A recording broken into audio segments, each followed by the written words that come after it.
Good afternoon, everybody. Thank you so much for joining us today for the DRPH Path. I'm Tracy Seward, the Senior Director for Outreach and Recruitment at the Association of Schools and Programs of Public Health. I'm very excited to be moderating the session today. With me, I have Brittany Lytle, who is the Director of BSW Field Education Program, Assistant Professor of Social Work at California Baptist University. Cindy Delgado, who is a doctoral student at Claremont Graduate University School of Community and Global Health. Christina Ore, who is public health practitioner and researcher at Seven Directions, and Michael Schmeltz, assistant professor at California State University, East Bay. Today, we are going to have a conversation. We will open up with questions that are preset with our panelists and then leave a lot of time at the end for you all to ask questions. So if you have questions at any point, please feel free to drop them in the Q&A icon at the bottom. All right, let's kick this off. So what exactly brought you to public health? Everybody's paths are very different to the field, so I always find this to be interesting. Sure, well, I'll start. My name is Christina Ode, and I am coming to this conversation from Tucson, Arizona. So I grew up and was raised on Tanatam Nation. And my family is Peruvian and Irish. So my family is from the highland region of Ayacucho and Huancavelica, Peru. So I wanted to do a quick introduction before I launched into that, because it really influences what brought me to public health. I did an undergrad degree in Latin American studies and Spanish. And so it was predominantly looking at history, colonial history, and sociology, and that kind of work that I was involved with human rights work in my early career, and was part of a group that held an international Indigenous human rights conference in the early 90s, with the Pascoyaqui tribe in Sonora. So when I was there and doing that work and finding how do we work, both my communities in Peru, my community in Arizona, how best to serve our communities. So I started on the path to medicine, which I think a lot of people did in those years, and then realized, working and having a greater impact is through working with community. So that's the path that led me to public health. And I think maybe it's common with a lot of people, starting kind of with the medicine perspective and then moving into this greater impact and always with community at the center.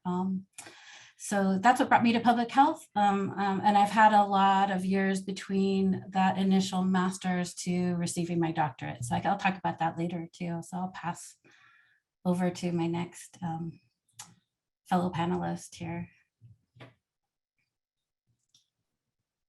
I can go ahead. Hi, everybody. I'm Brittany Lytle. So this question and another question that we have is very similar. So if I repeat myself, I apologize. But I'm a social worker through and through, right? That's my lens that I look through. And as I was getting my master's degree in social work, I realized that public health is a bigger platform to really advocate for mental health. And that's really the gist of why I came to public health, was because of that main reason. So I don't want to take up too much time, because I know the next question I'll probably go more into that. Great. Yeah, I think, Christina mentioned a lot of people sort of go down this biomedical pathway, and I started in the pharmaceutical industry, working in the laboratory and, doing research for big pharma.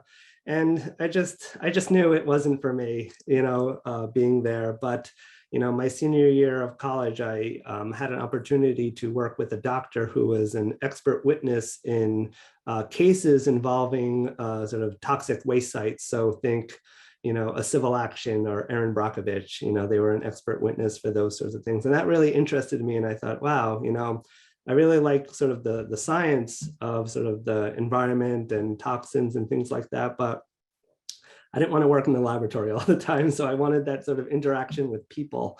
So that really led me into environmental health. And I really, once I got on that pathway, I never looked back, and I really enjoy it. But it was sort of a change in a career pathway, but one that I knew I wanted to go down.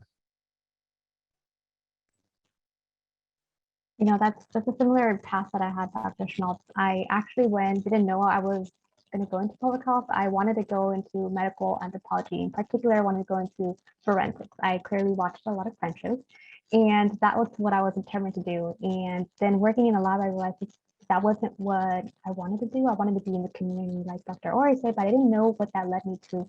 So then I went into like this cultural anthropologist lens, and that's what I wanted to do. But I wasn't still sure like how to merge this interest in medical anthropology with culture. And then that's when I started to read about like there was people in public health, and I was like, well, what do people in public health do? And that's when I found this bridge between like medicine, culture, and so I got to continue to be involved in that. So that has been what drove me into it. I love it. It's always so interesting just because public health reaches so many different areas. So you were in public health, you found your way here. At one point you decided a DRPH was for you. So what was it that made you decide to go for that terminal degree in public health, the applied research degree, different from a PhD? So what made you decide to do that, and how did you end up selecting your program? Yeah, so I would like to go first on this one. So like I mentioned, right, I have a master's in social work, and kind of as I was coming out of my master's, I went to Columbia University, came back to California, and there was a huge need that I saw in the area that I was living, and I wasn't really being taken very serious, honestly, as a social worker, right? A lot of the times you hear in the media, social work isn't that, there's a lot of issues. And as I was researching different programs, I realized, hey, maybe my doctor is where I need to be taken serious, right? Hey, like I actually know what I'm talking about. And when I was looking for different programs, where I looked in social work, right? Social welfare. And I started researching more of like public health. Oh, what is public health? Like this makes more sense, right? It's infectious diseases, but your mental health affects everything that you do. And as I was starting to do a little bit more research about, okay, how can I now apply social work to that? And as I was applying to programs, right, I was looking for programs that were more applied practice. Social work is very much applied practice, as is the DRPH program. And so when I was applying, I'm like, yes, this is where I need to be. Whether I get in, right, for the DRPH or another program, I know I'm going to be set. And so when I was finding schools, obviously I wanted to be more local. It made more sense for me at that time. And so the schools that I did apply to, so Claremont Graduate University is one of the schools that I applied to, and I got in. And so that's the school that I went to. And with that, I was able to really bridge that gap between public health and mental health. And that was like my main focus throughout my entire program. And I know there's other questions that I'll answer more about how I'm using that now. Yeah, I think for me, it was sort of the stars were aligning and a little bit of ambition, right? So I was finished my master's, I was working in the local public health department, which was in New York City. And I thought, I could stay here, it's a good job, and I could sort of just wait and climb the career ladder as people above me retired. And I was a little like, I don't want to wait that long, right? So what had happened is that my previous school that I was in my master's decided to create a DRPH program. So the CUNY School of Public Health was just recently established, and I was actually asked to apply by some previous faculty members. So I thought, wow, this is a great chance. This is, something that I want to pursue just for myself in terms of career advancement, but it was also something that, I wanted to have a little bit more control about what I wanted to do as well, right? So that idea of sort of that leadership, that ability to sort of decide, make decisions at that level really sort of drew me to the DRPH. And so from there, it was really that only, it was location specific for me as well. I wanted to sort of stay in the New York City area. So there's only 2 or 3 schools there. So decided to go with my alma mater really, and pursue my DRPH and continue to work in that field and sort of, again, expand my skills in that aspect. I think what what led me to decide on the DRPH was I was working in Texas, the program manager, and I absolutely loved my job. And I wanted to make that next step moving forward, but I didn't know what that step looked like. And so my boss at the time was like, you should go for your DRP because that will provide you those leadership skills and provide you the training that you need to move to the next, that's going to forward for that director role that you're seeking or whatever role you might be into. And so then I was looking, I was like, oh, I still want to continue in program management. So the DRP was something that really aligned with that next vision of where I wanted to go. So for me, I returned to the DRPH after 8 years of working with my master's in public health. And my original position was to address mistrust in research and doing a lot of research work for our local tribe here. And it was community-based work, it was culturally grounded work, but I also found myself doing a lot of public health capacity infrastructure work. So looking at data linkages, developing ethical review, approval processes. So it really applied, it was all applied. So when I decided to go return to school, also at my alma mater, University of Arizona, that was just a natural choice that I would go for an applied degree so that I could return to work for the tribes and have that background. So for us, it was almost like the next continuation of all of those required courses. So it felt like a really good next step. So thank you. Amazing, thank you. I'm surprised nobody mentioned the program finder. I will drop that link in the chat though. If anybody's looking for programs, they can find them through our academic program finder. Okay, so let's talk about your career path to this role. You've all had varied experiences, and then a little bit about what it is that you're doing in your day-to-day now that you have your DRPH. Sure. I'll start. So I'm in academia, so you can sort of make some inferences about what I do day to day, which is usually teach and research. But my path was quite varied. So as I mentioned before, I started in sort of pharmaceutical, laboratory, got into industrial hygiene. So I worked for OSHA. I worked for the city of New York for a bit as an environmental health specialist. So I worked a lot in government agencies at the local, state, and federal level. So it was, I really enjoy and respect, being a civil servant. I think that particularly for the public health aspect of it, I think the public really sometimes doesn't know how much we do, behind the scenes a lot with that. But with government work, sometimes it can get a little boring. So, I did again have a little bit more ambition. So I did want to sort of get more into the sort of the research aspect of public health. So that akin to getting in a DRPH program, after years of working for the government, I was like, oh, maybe this is the time for academia. This is a great chance for me to sort of work on this and teach the next generation of public health students. So it was a great transition. Like I said, my day-to-day is teaching and research. And if anyone's looking to go into academia, what they don't tell you is there is a lot of service work.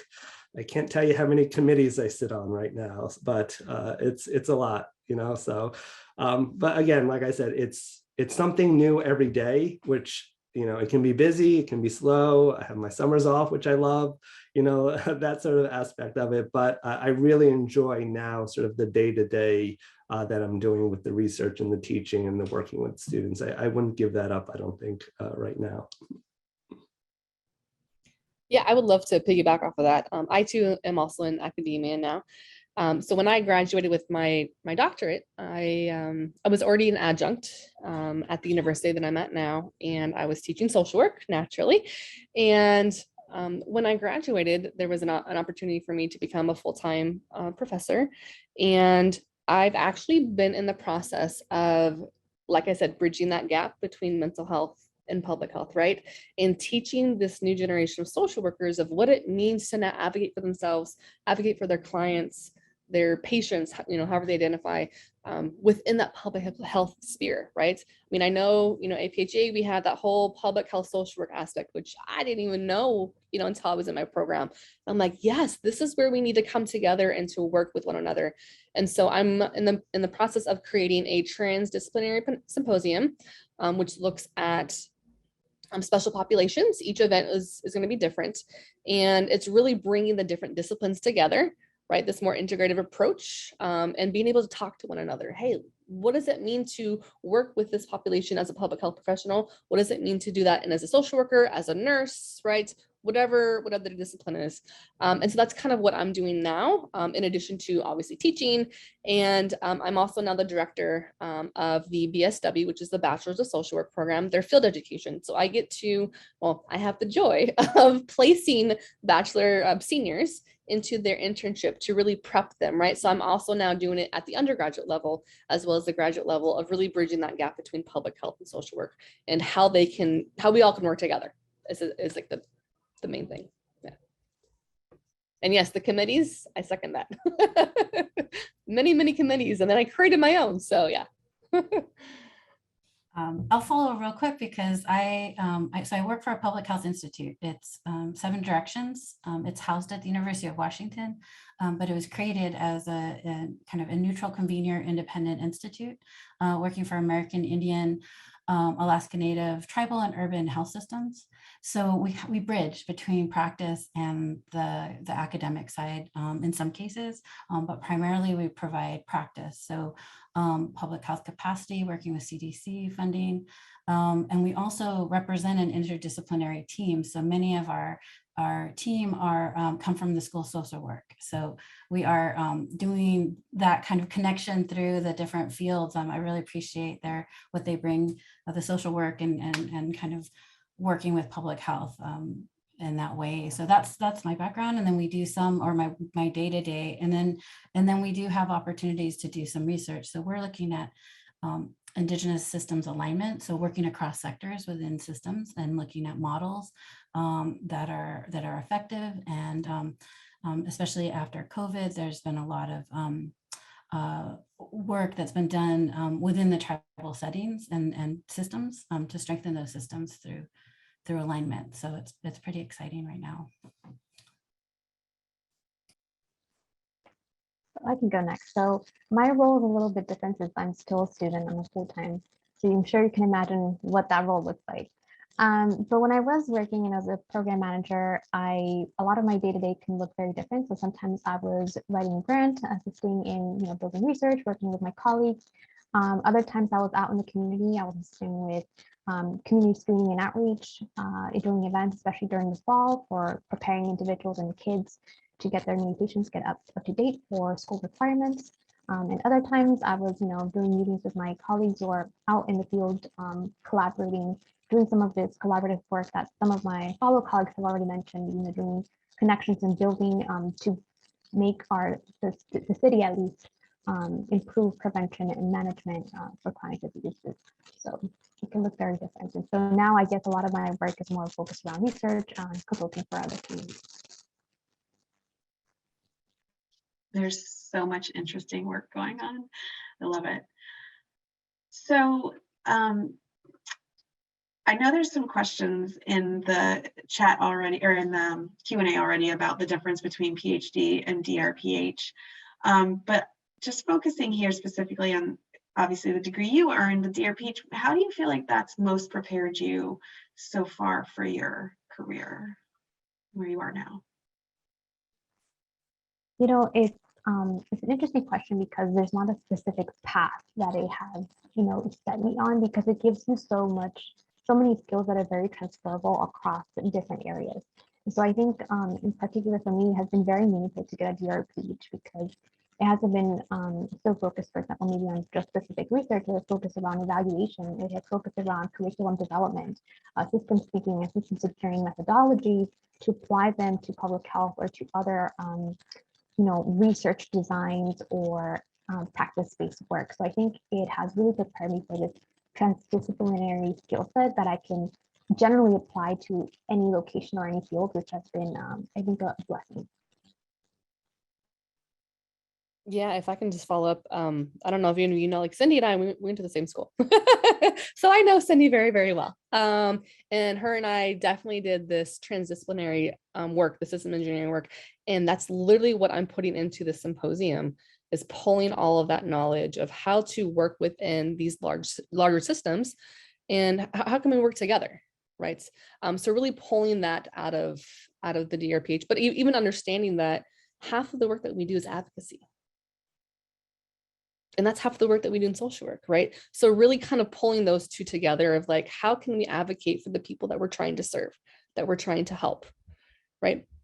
In both platforms. And so those are kind of the two things that I've really pulled from in terms of the skills. Obviously, being knowledgeable on both sides makes it very unique and helpful, right? But those are, I think, the two main things that I've pulled from this program.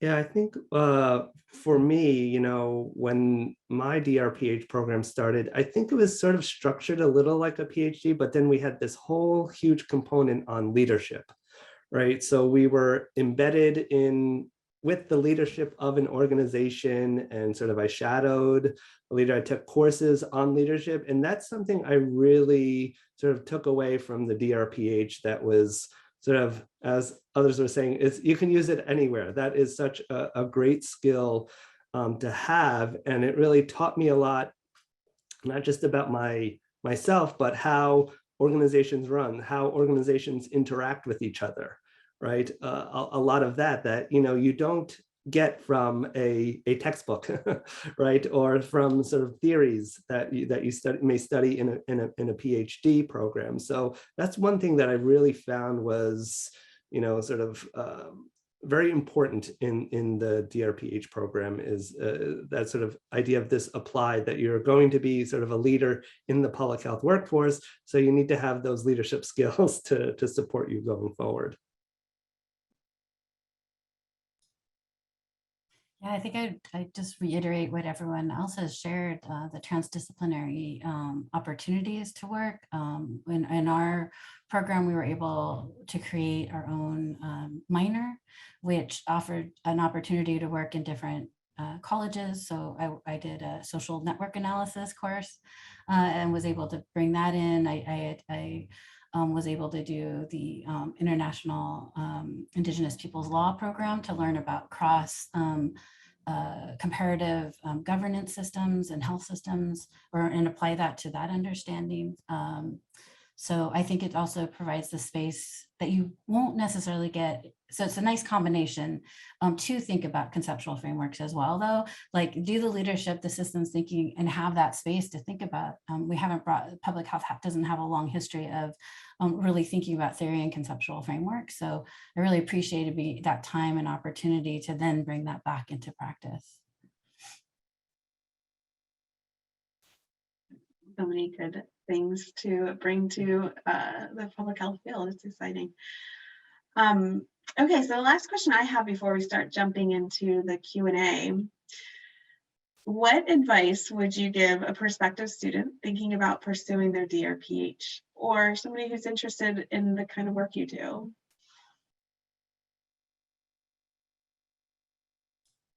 Well, the two things that come to mind are definitely maintaining your work relationships, your internship or work opportunities with local health department or state health department, and then also encouraging, it's nice to see DRPH as faculty, so encouraging more faculty that are DRPH, because it was a challenge to be in a DRPH program with a lot of PhD teaching you.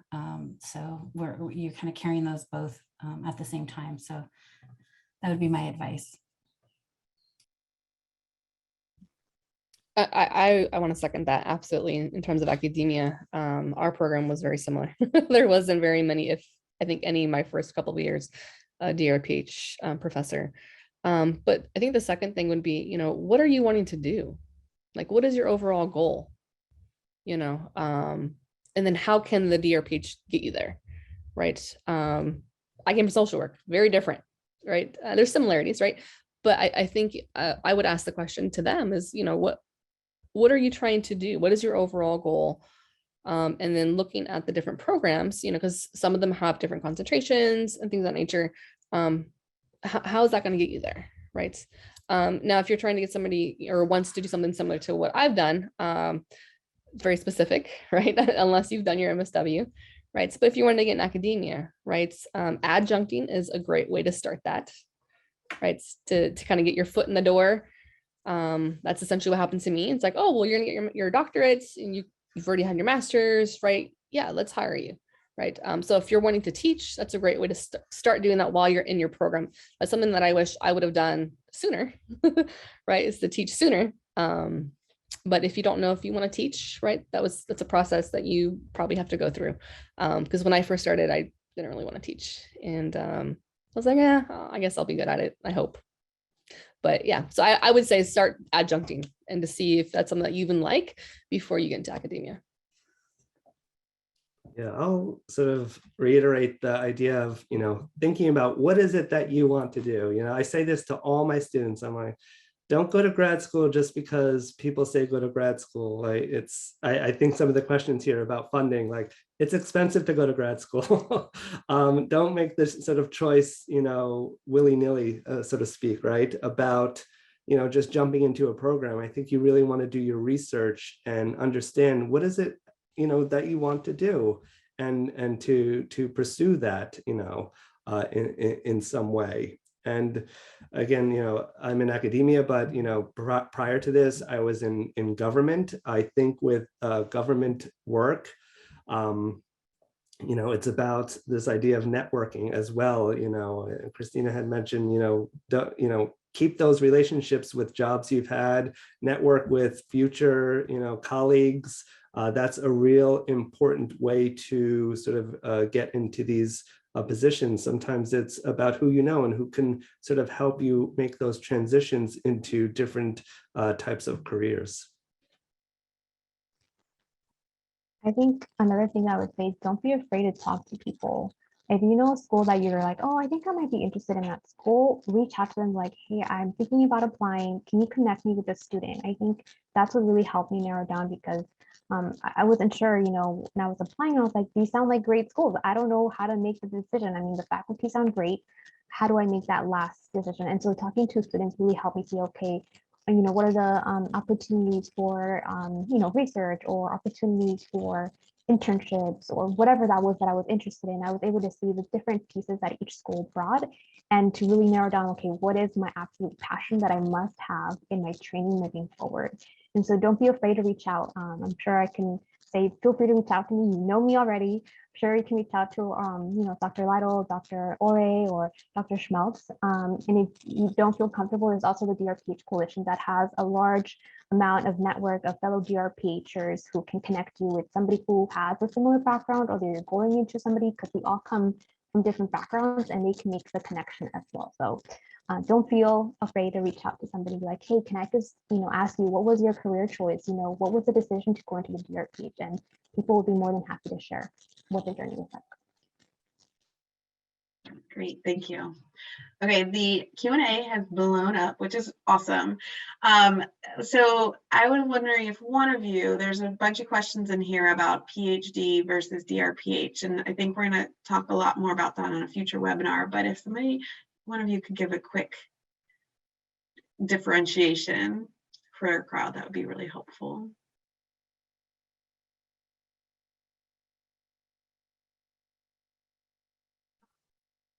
I think I'll take a stab at it. It's a very hard question sometimes because each program can be quite different, but I see it as sort of, theory versus practice is sort of what it boils down to, right?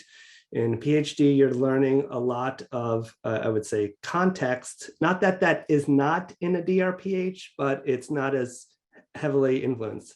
I decided to do, a lot of sort of, what we would call research, heavy research, a lot of epidemiology that maybe a PhD in epidemiology would do as well. So it's really about the program. But I think the main difference is really this theory versus applied, right? You're going to get more sort of practical skill-based,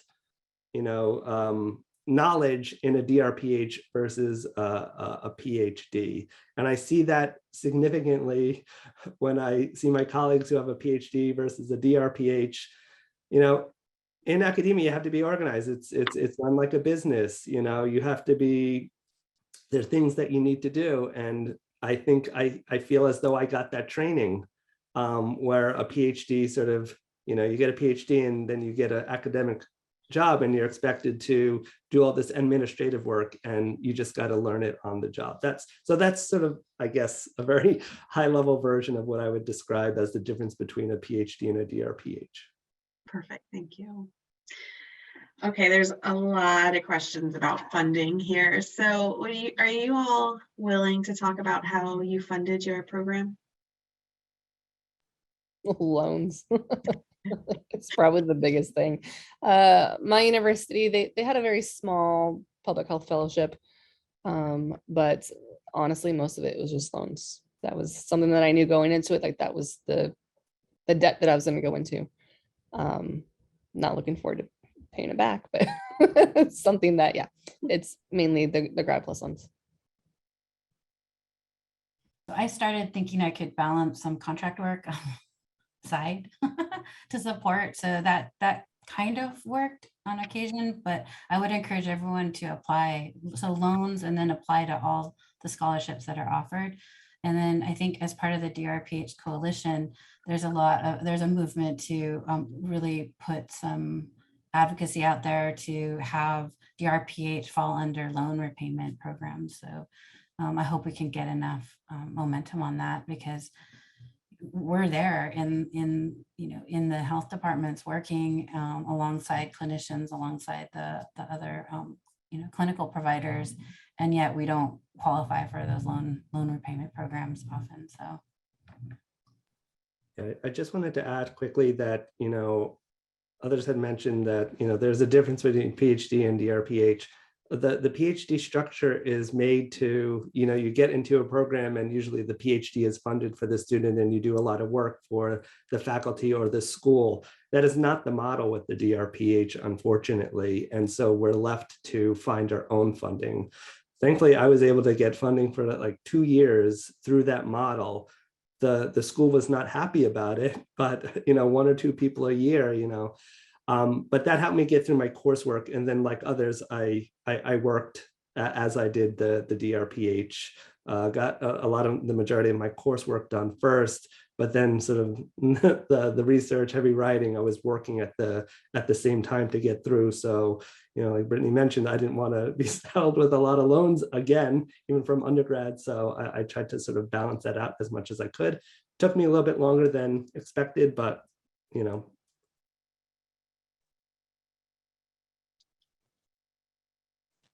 Yeah, my story is a little bit different. I had a scholarship that I was able to use, but my funding was a bit of that scholarship, loans, and along with fellowship and scholarship that I saw along the way. So just keep your eyes out for any scholarship that you might see apply for it. You just never know. And I did drop the link. ASPPH does have a scholarship database. I dropped that into the chat, so you should check that out. There's a lot of questions about working part-time or full-time and going to class. And my understanding is it's actually pretty common to be working part or full-time, but is that a different experience than you all have had, or can you give any advice on that? I think for me, when I started the program, I was already working multiple jobs. And so having to cut that down was an internal struggle. And so for me, it just made more sense to cut back on that. So that way I could really focus, especially for the first couple of years, which is more of the coursework stuff. Once I got through the coursework, I think that's when I'm like, all right, I can probably start to take on a little bit more, maybe go as full-time as I could. But for me personally, it was too hard to do full-time while doing the coursework part. yeah, similarly, I think I went back full-time right at the end when I was writing my dissertation. Great. Is there anything you all wish you would have done differently throughout your program?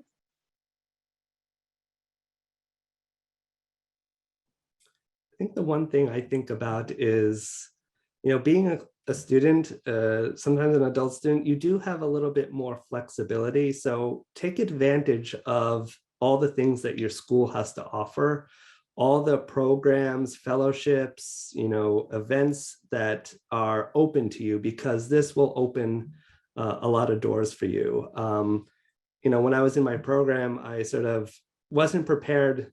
I shouldn't say I wasn't prepared when I graduated, but like everyone, a lot of people, not everyone, I wasn't too sure what I was going to do. And so I wish I had taken advantage more to do that preparation. Thankfully, I got an ASPPH fellowship at the Environmental Protection Agency. So that was a great transition for me, but I was happy to see that those sort of fellowships programs are available. So I think sort of planning for that better would have helped or made it a little bit less stressful when it came down to the wire.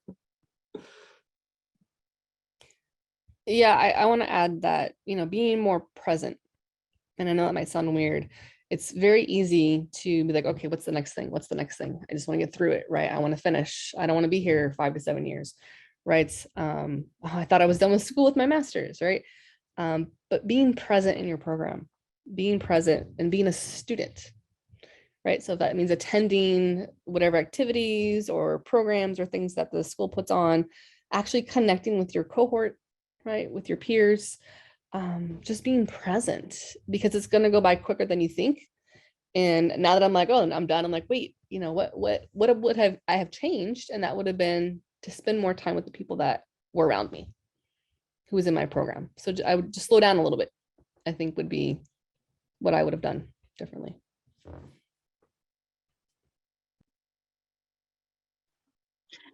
Excellent.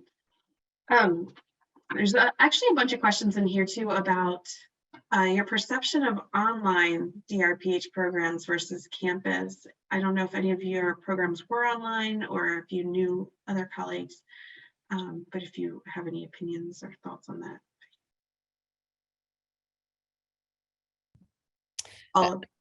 I can say that I've taught, online for social work. And I do have a colleague who took their DRPH online. It's difficult all around to be online in general. Dedication is probably going to be one of the biggest things for you if you do it online. Because anything online in general is going to be harder because you're not getting that face-to-face. Yes, we're here face-to-face, but it would be a lot better if we were in person, right? You're able to, again, be present, interact. It's really easy to get distracted with things going on all around you. As much as I had this nice little background, right? I'm thinking of all like the dishes I got to do. I'm thinking of the laundry I got to do, right? All the other things I got to do, right? So you just got to be dedicated if you're wanting to do it online.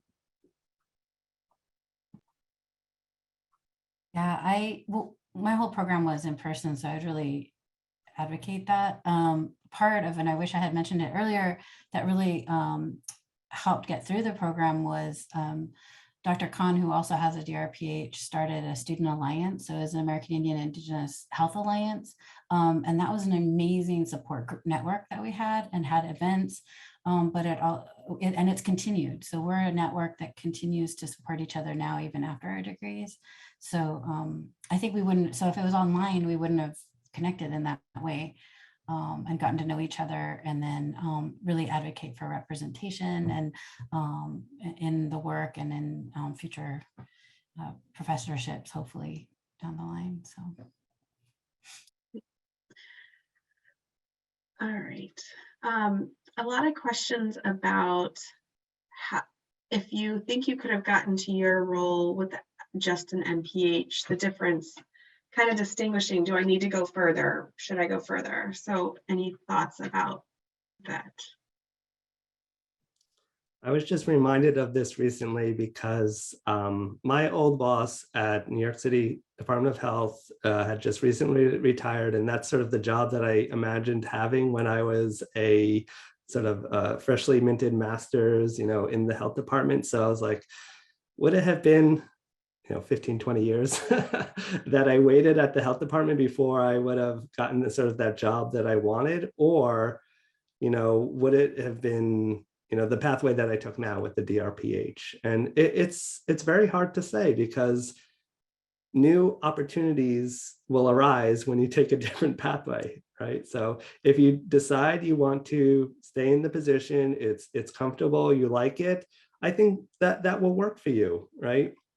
But if you decide that you want more opportunity, I think something new will sort of bring that or open more doors for you. So you have to, I think, decide for yourself whether or not, you're comfortable. And I think a lot of people I know, stayed in the health department and they're happy. They like their jobs, they had families, and they sort of grew into the position, and it was great for them. So I think it's really sort of that personal decision about how you see yourself sort of through your life and through your career paths, because sometimes they intertwine a little bit. Sorry, the mailman is here, so my dog is not having it. This is a great question because I think about this a lot sometimes, and now that I'm coming close to my finishing up my program, I really love my job. I love being a program manager. I love my team. I was very comfortable in my position. And at the time, I actually didn't want to teach. I didn't want to go into research. And now that I've done the DRPH, I'm like, oh, actually, I'm open to research. I'm open to teaching. Like, it's opened different doors that I never even thought of.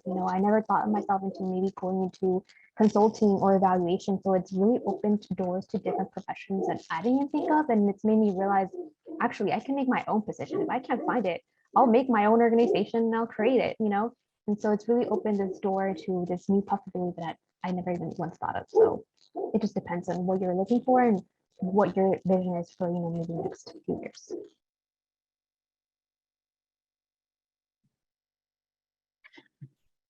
So for Michael and Brittany, there's some questions about getting into academia with the DRPH, and are there struggles? Is not having a PhD, is it harder to get in? Relationships with peers, things like that. I think it depends. At my university, being an adjunct, right? Getting in the door as an adjunct, you can have your master's. But I'm seeing, at least at my university, a lot of positions, they're preferring that you have a doctorate, right? And they're slowly moving toward having that doctorate into teaching. But and again, this is more social work. So it's not unheard of to have just a master's.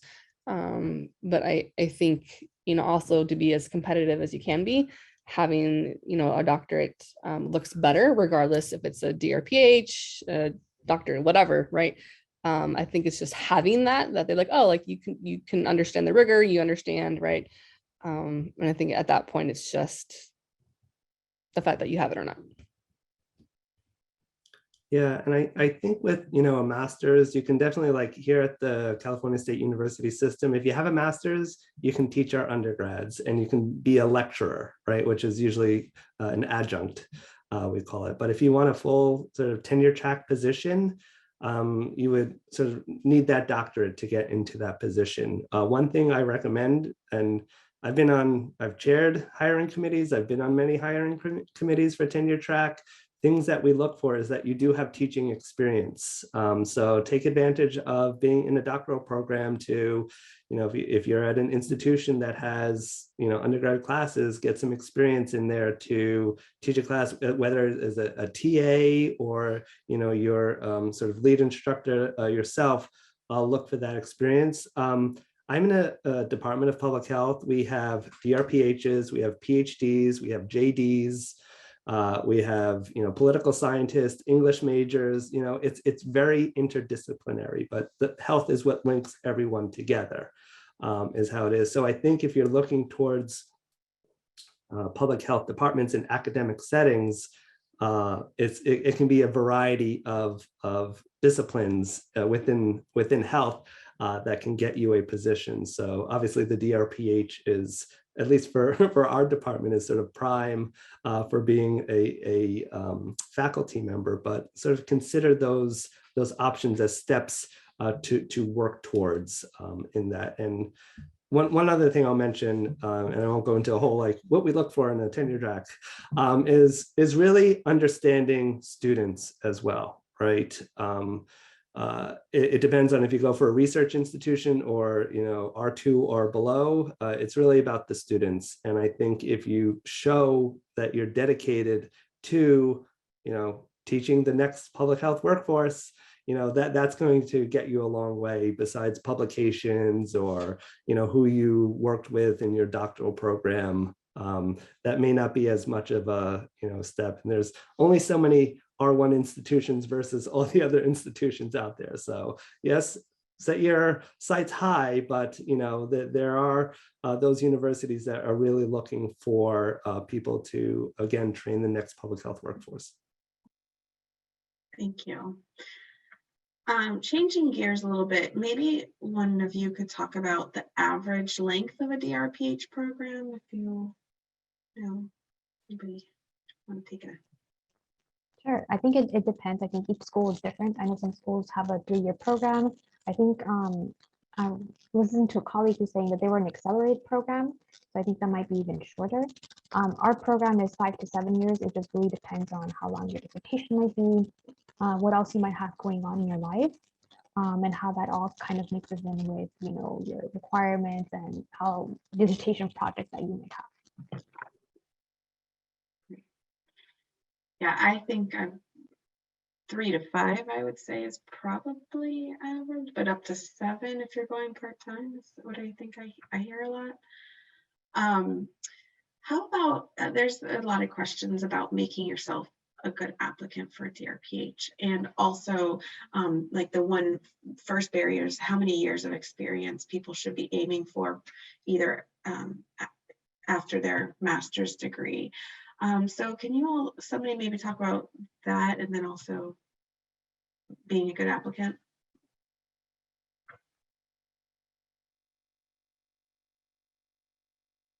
Yeah, I don't really know what other people might share about the number of years between the master's and doctorate.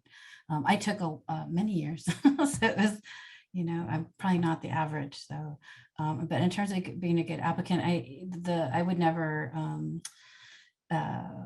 take away those years of working, though, because you revisit it, and it really informs all of the coursework you take, and then determining your dissertation and going through that, and then returning to work, right? So, I mean, definitely a number of years to go beyond just the academic understanding, but to actually really know what it means to be in a public health system, working, developing those partnerships, what that looks like. So much of our work is based around those relationships. So I would say, I think many people may treat it like a PhD, where, you know, right out of undergrad, I'm going to go get my DRPH, you know, and some people do that in the, you know, sciences, chemistry, biology, etc. But I agree with Christina, you know, I really cherish that time I spent in between each of my degrees, because it really, I felt, made me a better applicant for what I wanted to do next, and also sort of refined the answer to what I wanted to do next. So I think, to the question, how much experience do you have? I think that is up to you. Some programs may have a required number of years experience and things of that, but I think, you know, to build off of your own trajectory, what is it you want to do? How will it get you there? The steps to take to make that happen. And I think adding to that, sorry, Brittany, That's okay. No, go ahead. Go ahead. I think adding to that is, you know, wherever you're working at, use that network for your future dissertation project. Use that network to get you to the next stepping stone, because I think one of the challenges sometimes that comes with doing your program is, okay, now you need a data set. Where are you going to get this data set, or what is your dissertation going to be on? And so if you already have that network built in, use that. You know, they use that to take you not only to the next step into your personal professional goals, but also to help you in your program. Yeah, what I was going to say was, so when I finished my master's and when I started the DRPH, there was only a 2-year gap, which is very short for a lot of people, a lot of programs. But with my master's, I did a lot of work with survivors of rape, domestic violence, sexual assault. You know, like that's kind of where my mental health part came from, right? And really pulling from all those different things. So I already had a lot of experience during my master's program and even prior to my master's, kind of like combining all of those. So my time in between my master's and my doctorate was fairly short, but I had already built up a lot of stuff previously and during my master's. So I think that kind of helped push, me wanting to really advocate for this bridging between the two. So I feel like mine's a little bit more unique in that way, not necessarily better, but unique in that because I had that social work background, it really helped push differently, right? It was a different way of, oh, you're different, right? Was bring the different disciplines together. So I think that kind of helped for me within our program. Great. Some of the people on the call, it sounds like, are deciding between DRPH programs and are wondering what was the most important factor for you when you made your decision on your program that you selected. Do you mean like the school or just having a DRPH? I mean, the school, when you decided on the school. So I'm going to be honest with you all. It was the only school I got into when I did the doctoral applications. It was very stressful to apply. And, a lot of schools, like some of y'all said, like that 2-year gap, right, probably wasn't enough, right? But I think with this particular school, they saw something that was a little bit different with my application. And so that was the school that I went to. Not that it's a bad school or anything. And I loved my experiences there. And I got to meet, Cindy, but honestly, that's really what happened. That was the school. And I could have not accepted it and retaken my GRE and applied again the following year. But it was in a location that I wanted to be in. I mean, I applied, so why not? So that's honestly what happened for mine. Just so that's a very common experience. It's competitive to apply to DRPH programs. Mm-hmm. Yeah, I think for me, it was about location. I wanted to stay in sort of near family, near sort of support system. In that way, I also, I went to a private undergrad and I was carrying heavy debt from there. So I was like, I really appreciate, after going through a master's in a state school, I wanted to go back to a state school. And what I like to say is, all my professors got degrees at Harvard and Columbia, and I feel like, oh, I got a Ivy League education for a state school price, So it's really about maybe the faculty who are there as well, and it's not just, it's many factors. I'll say too, yeah.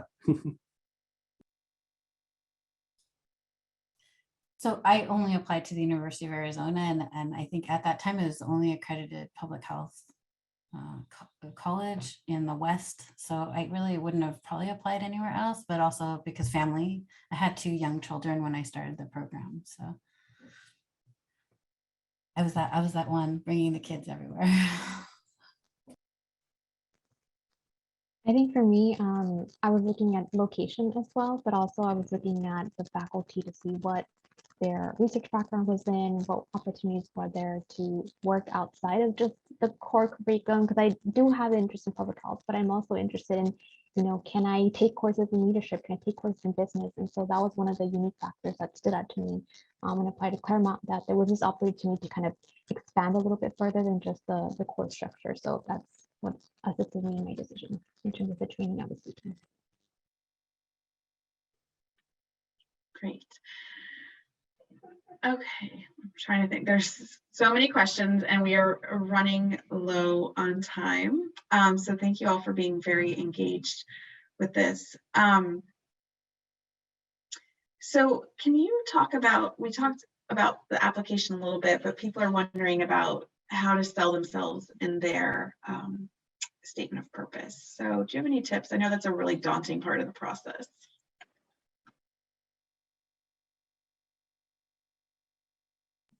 I'll say this, being in academia now, helping a lot of students with personal statements now is be specific, don't be general, like, oh, I want to, help everyone and make everyone healthy. I get, I think we all agree that that's, a great goal, but I think it doesn't involve any specific, and it can be specific to you. And I think that's okay. I think when reading those personal statements, they want to know that there's a an individual with individual ideas there that is eager to sort of expand their knowledge and sort of practice of public health. And it's fine to use examples that, from your own life to sort of exemplify what that is. I want to read something, not that I'm reading anybody's application here, but, I want to read something that really shows me, oh, this person has some great experiences. It doesn't mean that they have tons and tons of work experience, but they've shown sort of unique sort of knowledge about some aspect of health that they are very interested in. And that's sort of engaging, I think, to the reader. Yeah, I second what Michael's saying. The other part, I think, would be your passion, right? How can I hear that through paper, right? Without, too much fluff, right? But what are you passionate about? Like, why are you getting into this field? Why public health, right? And really showing that through your personal statement, along with everything else that Michael just said. Great. Okay, I'm going to go to one last set of questions. I think that's important. People are wondering about, do I need to pick a concentration? Are there concentrations in a DRPH? And similarly, do I need to match with faculty, which is very important in the PhD process? So can you all talk about that? I think it just depends on the university. For the university that Cindy and I went to, it was the concentration was leadership and management. Like, that was it, right?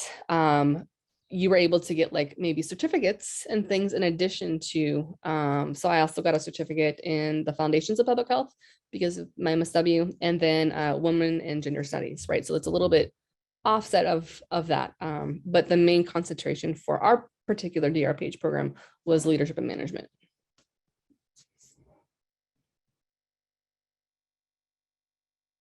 Yeah, I'll say that, when I went for my DRPH and with my master's, it was sort of back in the day when there were like 4 tracks that you can choose, right? EPI, health policy, EOHS, or community health, right? And that was the choice. But I know sort of the core competencies of the public health program have changed over time to be a little bit more skills-based.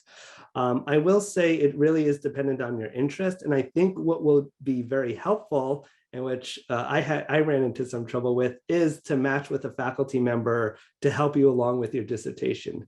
I ended up doing a lot of research in climate change because I was doing environmental health.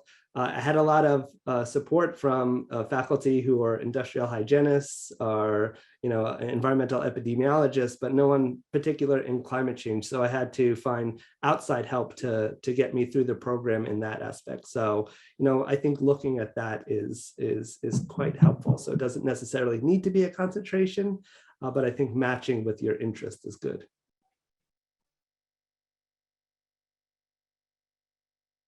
Great. Well, we are running out of time. One question that came up was whether or not people would be willing to share their contact information in the chat. Also, I'm going to drop one more link for This is Public Health. I want everybody to be aware that we have a bunch of events to help you find a right program for you. We do grad fairs throughout the fall, virtual and in person. We also have webinars on different topics like this, and we will be doing another one on the DRPH at some point later this fall as well. So keep This is Public Health .org, which is in the chat now, as a favorite, so you can check it frequently. Since you signed up for this event, you will probably start getting emails from us too with all events that you can check out as well. We also, like I said, check out the program finder. It's a great way to look at what concentrations, what degree programs are offered, and start exploring what's out there, whether or not they require GREs, all the different requirements for the programs. So check that out. It's a really great resource. So with that, I just want to thank everybody for logging in today, and I want to especially thank our panelists for the great insight. I really learned a lot, and I really enjoyed hearing from you all. So thank you so much. Everybody have a wonderful day.